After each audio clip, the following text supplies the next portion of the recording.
Hi, I'm NASA Kennedy Rafael Salas, and I'm taking you inside KSC. NASA's Orion spacecraft has taken another major step in its preparation for the Artemis I mission. After completing fueling and servicing checks at Kennedy Space Center's Multi-Payload processing facility, the capsule was transported to the center's Launch Abort System Facility. There, teams with Exploration Ground System and contractor Jacobs will integrate components of the Launch Abort System onto the spacecraft. Orion will then be transported to the spaceport's Vehicle Assembly Building to be stacked atop NASA's Space Launch System, or SLS, rocket. Launching in 2021, Artemis I will be a test of Orion and SLS as an integrated system ahead of crew flights to the moon.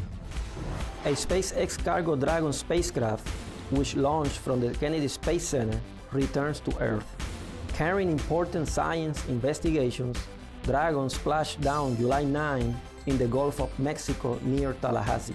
This location means a shorter transportation time for the onboard experiments, allowing researchers to collect data with minimal loss of microgravity effects.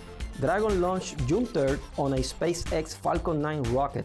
It delivered more than 7,300 pounds of research investigations, crew supplies, and vehicle hardware to the space station. This was the second splashdown of a U.S. commercial cargo spacecraft off the Florida coast. For more inside KSC, check us out on social media and at nasa.gov/Kennedy.